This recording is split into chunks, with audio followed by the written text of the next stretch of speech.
Hello, good morning, जोहार। मैं राजू और आप देख रहे हैं 24 झारखंड न्यूज। चलिए जानते हैं झारखंड की आज की 25 मुख्य बड़ी खबरों को।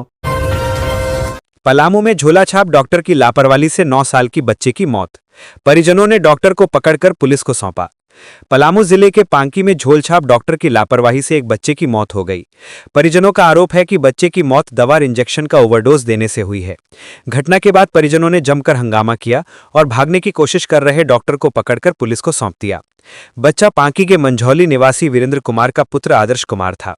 बच्चे के चाचा राजेश कुमार सिंह ने बताया कि आदर्श को शुक्रवार की शाम बुखार की शिकायत के बाद अस्पताल चलाने वाले डॉक्टर इस्लाम अंसारी के पास ले जाया गया। डॉक्टर ने बच्चे को इंजेक्शन लगाया, कुछ दवाएं दी और खून की जांच की। जांच में मलेरिया बताया गया।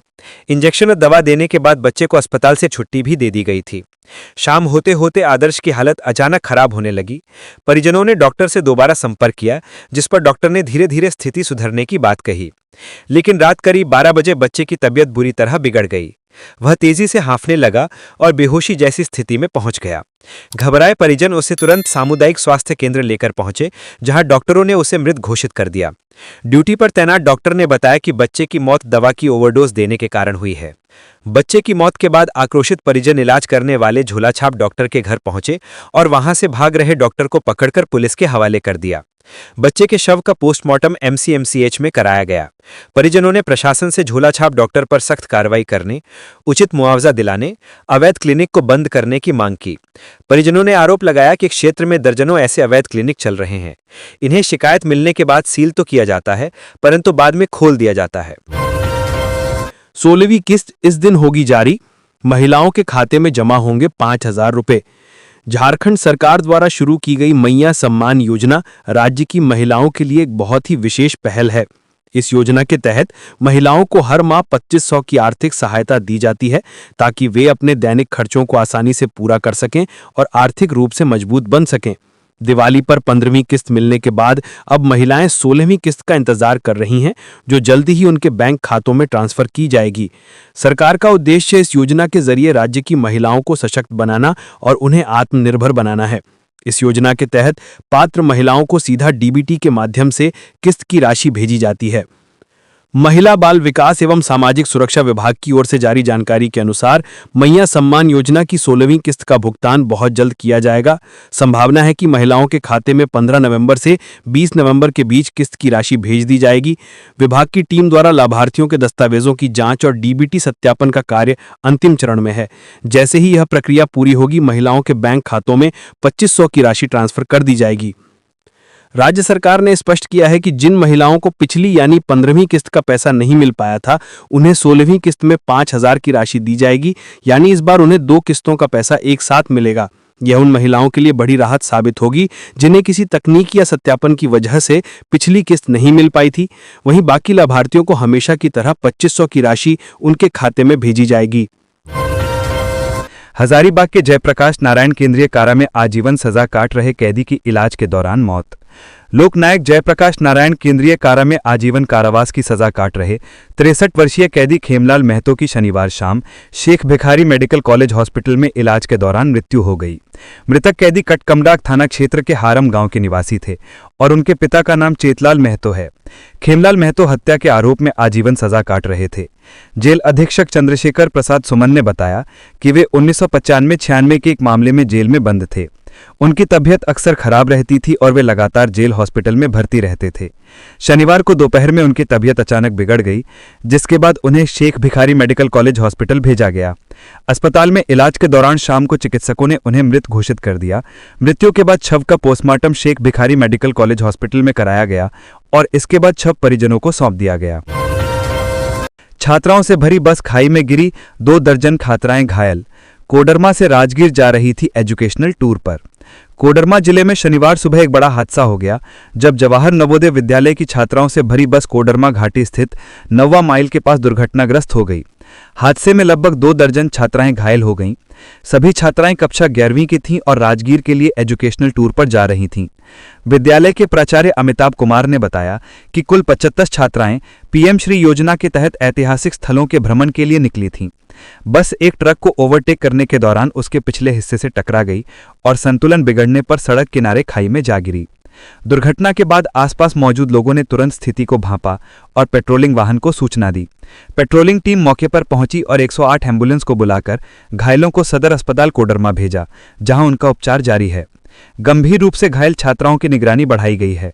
घायल छात्रा सानिया कुमारी ने बताया कि वे टूर को लेकर काफी उत्साहित थीं।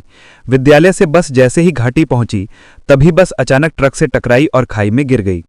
उन्होंने कहा कि घटना इतनी अचानक हुई कि किसी को कुछ समझ नहीं आया, बस चीख पुकार मच गई। उनके आगे छात्रों की दूसरी बस भी चल रही थी, जिसके शिक्षक व छात्र तुरंत मौके पर पहुंचे और घायलों को अस्पताल पहुंचाने में मदद की। हादसे की सूचना मिलते ही डीसी ऋतुराज समेत कई प्रशासनिक अधिकारी सदर अस्पताल पहुंचे और घायल छात्राओं का हालचाल जाना। डीसी ने कहा कि कुछ छात्राओं को गंभीर चोटें आई हैं, जबकि अधिकांश को हल्की चोटें हैं। उन्होंने अस्पताल प्रबंधन को बेहतर इलाज सुनिश्चित करने और लगातार स्थिति की जानकारी देने का निर्देश दिया। दुर्घटना के बाद प्राचार्य ने बताया कि सभी छात्रों को वापस विद्यालय भेज दिया गया है और यह एजुकेशनल टूर फिलहाल रद्द कर दिया गया है। प्रशासन मामले की जांच में जुटा है। झारखंड के 25 साल पर सीएम हेमंत सोरेन ने प्रदेशवासियों को दी 1087 योजनाओं की सौगात। देश के मानचित्र पर 15 नवंबर 2000 को एक नए राज्य के रूप में आया झारखंड आज अपने स्थापना के रजत जयंती वर्ष मना रहा है।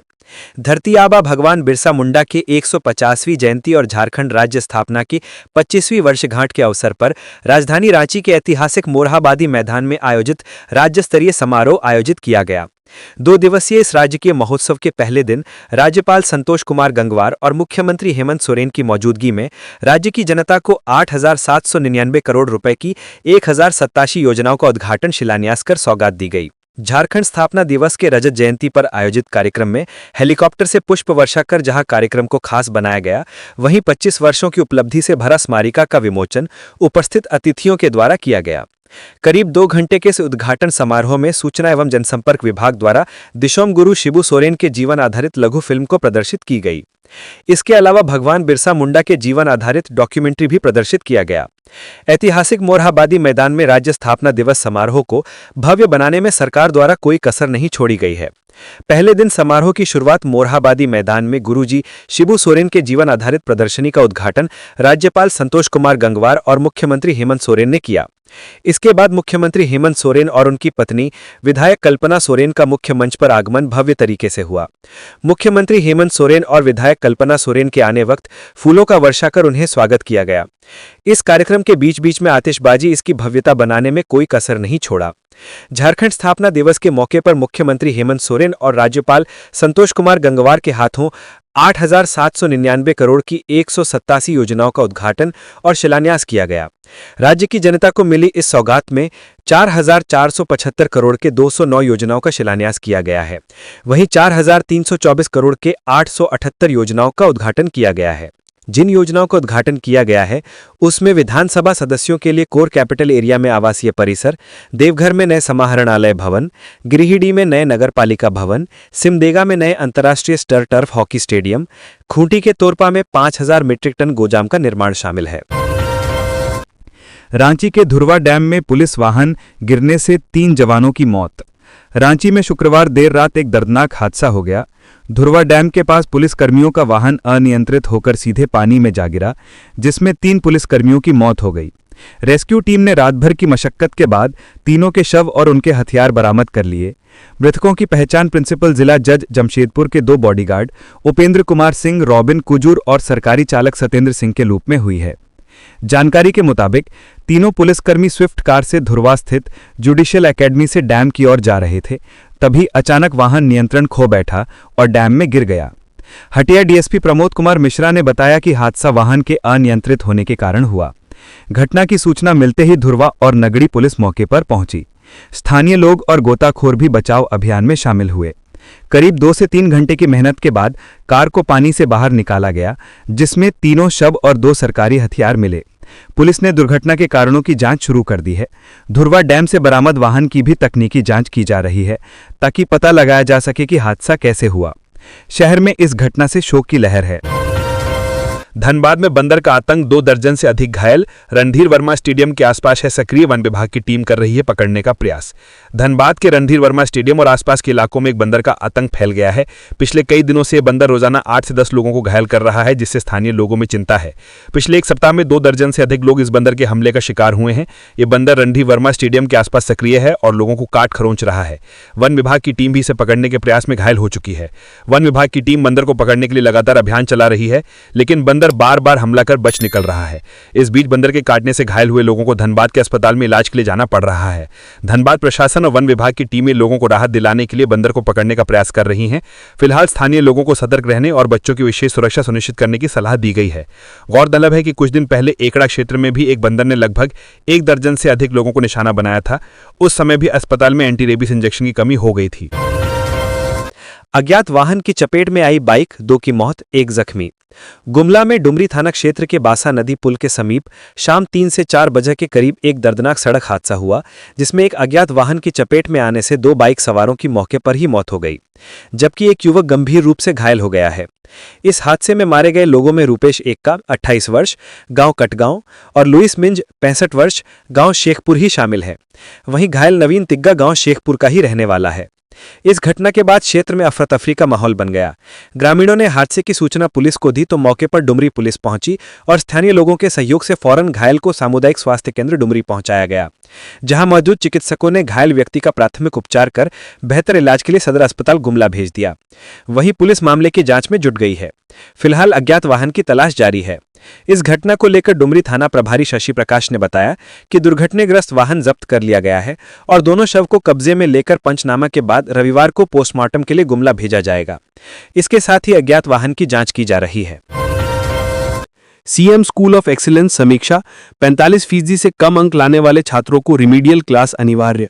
राज्य के सभी सीएम स्कूल ऑफ एक्सीलेंस की सिलेबस कवरेज, SA1 परिणाम, डिजिटल रिपोर्ट कार्ड और अन्य शैक्षणिक मानकों की सचिव उमा शंकर सिंह ने व्यापक समीक्षा की। उन्होंने स्पष्ट कहा कि बोर्ड परीक्षा में एक भी बच्चा फेल नहीं होना चाहिए और समय पर सिलेबस पूरा करना अनिवार्य है। सचिव ने चेतावनी दी कि किसी विषय में पर्याप्त शिक्षक होने के बावजूद कमजोर प्रदर्शन पर संबंधित शिक्षक और HM दोनों पर कार्रवाई होगी। ऐसे 2 फरवरी में कराने और सभी स्कूलों को 100% रिजल्ट लाने का लक्ष्य दिया गया है।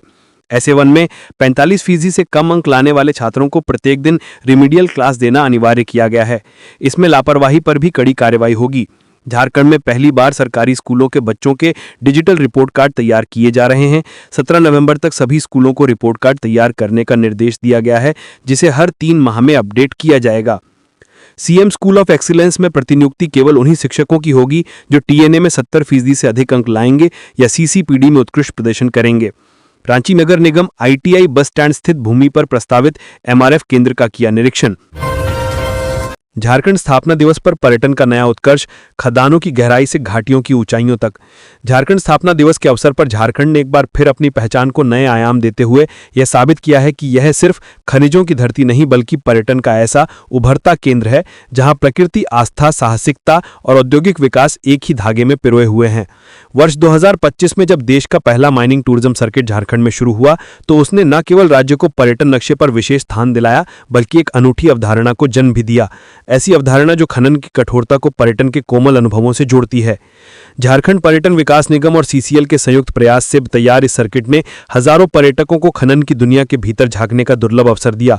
उरीमारी ओपन कास्ट कोयला मैदान पर ले जाई जाने वाली यात्राएं अब झारखंड की पहचान बन चुकी हैं, जहां पर्यटक विशाल मशीनों, गहरे गड्ढों और सतत खनन प्रक्रिया को करीब से देखते हैं।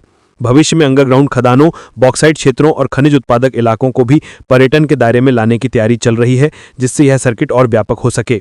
सर्किट के 2 मुख्य रूट रजरप्पा और पतरातू अपने आप में अलग अलग भावनाओं और अनुभवों का संसार हैं। रजरप्पा का मार्ग अध्यात्म और उद्योग का अनोखा मेल है।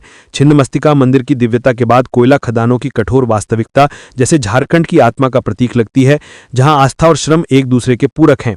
दूसरी ओर पतरातू का रूट यात्रियों को पतरातू घाटी की सांसें थाम देने वाली सुंदरता से लेकर उरीमारी की कोयला खदानों तक ले जाकर यह एहसास कराता है कि प्रकृति और उद्योग दोनों के मध्य झारखंड संतुलन की कहानी लिखता है।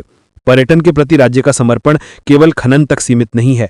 झारखंड की धरती उन प्राकृतिक चमत्कारों से भरी हुई है जो हर यात्रा को अविस्मरणीय बनाते हैं। रांची नगर निगम शहर में कचरा प्रबंधन को बेहतर और आधुनिक बनाने के लिए अलग अलग जगहों पर मटेरियल रिकवरी फैसिलिटी MRF केंद्र बना रहा है। ITI बस स्टैंड वाली जमीन पर MRF बनाने का काम स्थानीय लोगों के विरोध के कारण रोक दिया गया था। इसी विषय पर 15 नवंबर 2025 को अपर प्रशासक संजय कुमार ने निगम की टीम के साथ स्थल का निरीक्षण किया और आसपास के लोगों से बात की। अपर प्रशासक ने लोगों को बताया कि हरमू में बना MRF केंद्र पूरी तरह तैयार है और वहां कचरे के निस्तारण का ट्रायल भी चल रहा है। उन्होंने बताया कि इस प्रक्रिया से किसी तरह की दुर्गंध या परेशानी नहीं होती। उन्होंने लोगों को हरमू केंद्र जाकर देखने की सलाह दी ताकि वे सही निर्णय ले सकें। बातचीत के बाद स्थानीय लोगों की सहमति से निर्णय हुआ कि जमीन की बाउंड्री और बैरिकेडिंग का काम जारी रहेगा, लेकिन MRF निर्माण का काम अभी के लिए रोक दिया जाएगा। अपर प्रशासक ने कहा कि शहर में बढ़ते कचरे को देखते हुए MRF केंद्र जरूरी है ताकि कचरे का वैज्ञानिक तरीके से निपटान हो सके। उन्होंने लोगों से घरों में ही कचरा अलग अलग करके सोर्स सेग्रीगेशन कर नगर निगम को देने की अपील की। निरीक्षण के दौरान नगर प्रबंधक, PMC के प्रतिनिधि और मेसर्स TPS के सदस्य भी मौजूद रहे। सांसद खेल महोत्सव में शतरंज खिलाड़ियों का महाकुंभ, एक दूसरे को शह और मात देने के लिए सजी बिसात। हजारीबाग जिले में सांसद खेल महोत्सव के अंतर्गत रैपिड शतरंज प्रतियोगिता का आयोजन किया गया। इस आयोजन में 1100 प्रतिभागियों ने हिस्सा लिया। हजारीबाग के विनोबा भावे विश्वविद्यालय के बहुउद्देशीय भवन में शतरंज खिलाड़ियों का महाकुंभ लगा है। हजारीबाग खेल के क्षेत्र में बेहतर कर रहा है। क्रिकेट फुटबॉल के बाद अब शतरंज की बारी है। हजारीबाग सांसद मनीष जायसवाल के प्रयास से शतरंज खेल को बड़े मुकाम तक पहुंचाने की तैयारी चल रही है। पिछले दिनों उन्होंने नमो फुटबॉल टूर्नामेंट का आयोजन करवाया था। अब सांसद खेल महोत्सव के अंतर्गत रैपिड शतरंज प्रतियोगिता का आयोजन करवाए हैं। इस आयोजन को लेकर पूरे जिले भर में उत्साह है। शतरंज के खिलाड़ी एक दूसरे को शह और मात देने के लिए विनोबा भावे विश्वविद्यालय परिसर में जुटे हुए हैं। सांसद मनीष जायसवाल का कहना है कि प्रधानमंत्री नरेंद्र मोदी हमेशा फिट इंडिया की बात करते हैं। इस खेल के जरिए मानसिक रूप से लोग फिट रह सकते हैं। बच्चों में एकाग्रता इस खेल से बढ़ती है, जो उनके जीवन के लिए बेहद महत्वपूर्ण है। दूर दराज से पहुंचे खिलाड़ी शतरंज प्रतियोगिता को लेकर उत्सुक नजर आए। खिलाड़ियों का कहना है कि हजारीबाग में इस तरह का आयोजन होने से उन्हें बेहतर प्लेटफॉर्म मिल रहा है, जहां 80 वर्ष के वयस्क और 15 साल का बच्चा शतरंज की बिसाट में एक दूसरे को शह और मात देने का काम कर रहा है। छात्रों ने इस प्रयास के लिए प्रधानमंत्री नरेंद्र मोदी और हजारीबाग सांसद मनीष जायसवाल को धन्यवाद दिया है। वहीं खेल निदेशक करण जायसवाल ने बताया कि इतना भव्य आयोजन पूरे झारखंड में सांसद खेल प्रतियोगिता में पहली बार देखने को मिला है। सांसद खेल महोत्सव के दौरान हजारीबाग के सांसद मनीष जायसवाल भी खिलाड़ी के रूप में दिखे। वे स्थानीय खिलाड़ी के साथ शतरंज की बिसाट में दम लगाते हुए दिखे। सांसद ने इस दौरान कहा कि बीच बीच में समय निकालकर हर एक व्यक्ति को खेल खेलना चाहिए, इससे मानसिक तनाव दूर होता है। उन्होंने कहा कि सिर्फ शतरंज ही नहीं, कई ऐसे खेल हैं जिसे परिवार वालों के साथ बैठकर खेला जा सकता है। उन्होंने कहा कि जब भी समय मिलता है तो वे खेलना पसंद करते हैं। सांसद मनीष जायसवाल ने कहा कि खेल महोत्सव के जरिए हजारीबाग में खिलाड़ियों को बेहतर प्लेटफॉर्म देने की कोशिश की जा रही है। उन्होंने कहा कि आने वाले समय में ऐसे आयोजन से राष्ट्रीय स्तर के खिलाड़ी भी उभरकर सामने आ सकते हैं। रामगढ़ लारी के पास सड़क दुर्घटना में युवक की मौत। रामगढ़ बोकारो मार्ग पर लारी पंचाला के समीप शनिवार को सड़क दुर्घटना में एक युवक की मौत हो गई। मृतक की पहचान लारी कना निवासी गोपाल कसेरा 45 वर्ष के रूप में हुई। जानकारी के अनुसार गोपाल कसेरा ऑटो पर सवार होकर रामगढ़ से अपने घर लारी कना लौट रहा था। लारी पंचाला के समीप ऑटो रुकने पर वह उतरने का प्रयास कर रहा था। इसी दौरान विपरीत दिशा से तेज गति से आ रही बाइक ने उसे धक्का मार दिया, जिससे वह बुरी तरह घायल हो गया। स्थानीय लोगों की मदद से उसे इलाज के लिए सदर अस्पताल रामगढ़ ले जाया गया, जहां डॉक्टरों ने उसे मृत घोषित कर दिया। पोस्टमार्टम के बाद शव जैसे ही घर पहुंचा, परिजनों का रो रो कर बुरा हाल हो गया। शनिवार को ही जमुनिया नाला में उसका अंतिम संस्कार कर दिया गया। गोपाल कसेरा घर का इकलौता कमाऊ सदस्य था। वह चालक का काम कर किसी तरह परिवार का भरण पोषण करता था। परिवार में अपनी पत्नी, 2 पुत्री और 1 पुत्र है। मुखिया प्रतिनिधि दिवाकर नायक ने परिजनों को मुआवजा देने की मांग की। लातेहार डीसी के निर्देश पर सीसीएल मगध क्षेत्र के जीएम और पीओ पर एफआईआर। लातेहार डीसी के निर्देश पर बालूमाथ के सीओ बालेश्वर राम ने बालूमाथ थाने में सीसीएल के मगध संघमित्रा क्षेत्र के जीएम चितरंजन कुमार व पीओ सधाला सत्यनारायण के खिलाफ प्राथमिकी दर्ज कराई है। यह प्राथमिकी वन अधिनियम 1980 के उल्लंघन के आरोप में दर्ज की गई है। सीओ ने थाने में दिए आवेदन में कहा है कि डीसी और वन प्रमंडल पदाधिकारी ने पत्र भेजकर सीसीएल के दोनों अधिकारियों के खिलाफ प्राथमिकी दर्ज कराने का निर्देश दिया है। पत्र में कहा गया है कि मगध कोयलियरी क्षेत्र के आरा गांव के समीप करीब 6.95 हेक्टेयर जंगल झाड़ी भूमि पर बिना अनुमति के सीसीएल द्वारा साइडिंग का निर्माण कराया जा रहा है। यह वन संरक्षण अधिनियम 1980 का उल्लंघन है। सीसीएल को वन एवं पर्यावरण विभाग भारत सरकार से अनुमति लेकर ही यह कार्य करना था। इस संबंध में बालूमाथ थाना प्रभारी अमरेंद्र कुमार ने कहा कि सीओ का आवेदन मिला है। इसके आलोक में दोनों प्राथमिकी दर्ज कर ली गई है। पुलिस आगे की कार्रवाई में जुट गई है। आस्था की नगरी में असामाजिक तत्व कर रहे हैं अपना हाथ साफ। 40 से ज्यादा चेन स्नैचिंग और मोबाइल चोरी के मामले आए सामने। बैद्यनाथ धाम में प्रख्यात प्रवचनकर्ता प्रदीप मिश्रा के कार्यक्रम में प्रतिदिन हजारों की संख्या में लोग पहुंच रहे हैं, लेकिन इस भीड़ में कई ऐसे शख्स भी हैं जो अपना उल्लू सीधा करने में लगे हुए हैं। पुलिस सूत्रों से मिली जानकारी के अनुसार लगभग 200 की संख्या में महिला और पुरुष चोर भीड़ में मौजूद हैं और लोगों के मोबाइल एवं सोने की चेन चोरी कर उन्हें चूना लगा रहे हैं। कार्यक्रम के पहले दिन जसीडीह थाना में करीब 40 ऐसे मामले सामने आए हैं, जिसमें श्रद्धालुओं ने शिकायत दर्ज कराई कि उनके बैग से मोबाइल और गले से सोने की चेन चोरी हो गई है। इतना ही नहीं बल्कि शहर की ट्रैफिक व्यवस्था भी चरमराई हुई है। डीएसपी लक्ष्मण प्रसाद के अनुसार करीब 1000 पुलिसकर्मियों की तैनाती की गई है, लेकिन उसके बावजूद विभिन्न चौक चौराहों पर जाम की समस्या देखी जा रही है।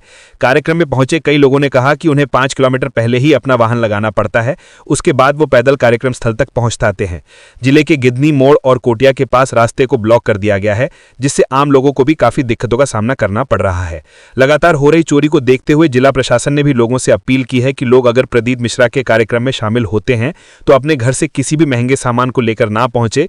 लोग भी अपनी जिम्मेदारियों को निभाएं और भीड़ में सजग रहें।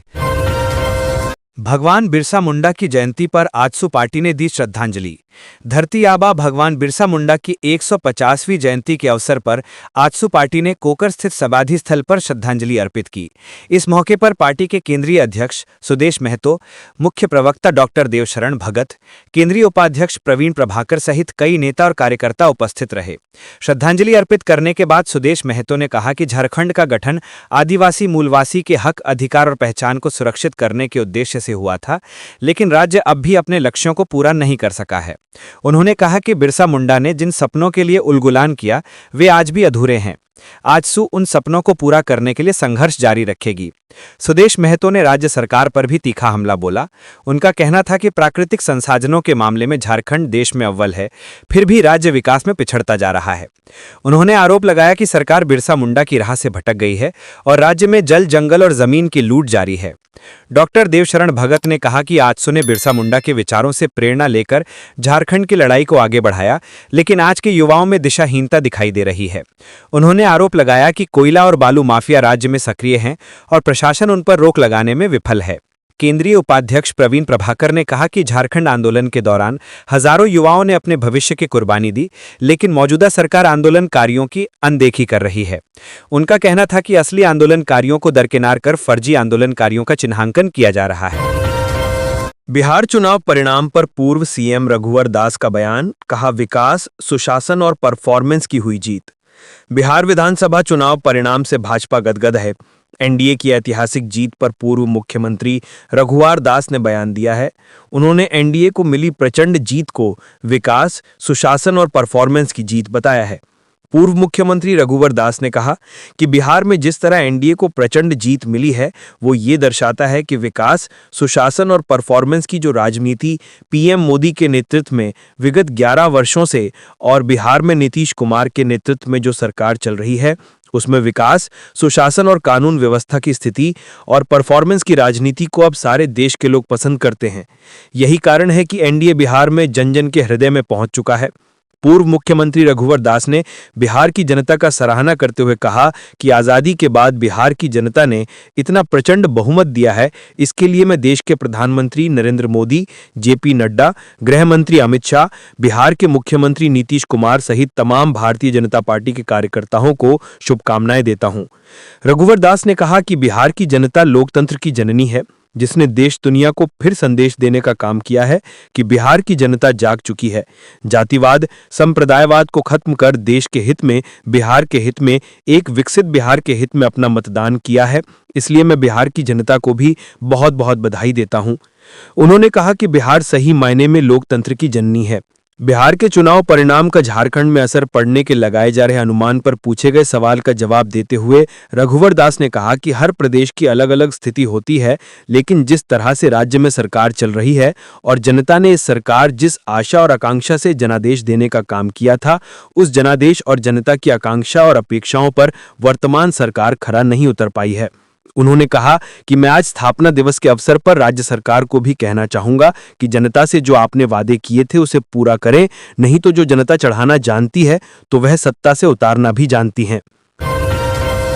अफीम की खेती के मॉड्यूल पर पुलिस की नजर, गांव-गांव जा रही पुलिस। पलामू जिला में अफीम की खेती को रोकने के लिए कई स्तर पर पहल की जा रही है। जागरूकता अभियान के साथ साथ कानूनी कार्रवाई भी की जा रही है।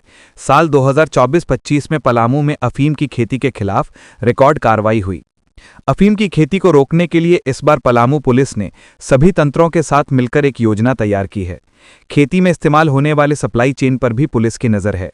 पानी के पंप, पाइप एवं खेती के जुड़े हुए उपकरणों की खरीदारी करने वालों पर पुलिस की नजर है।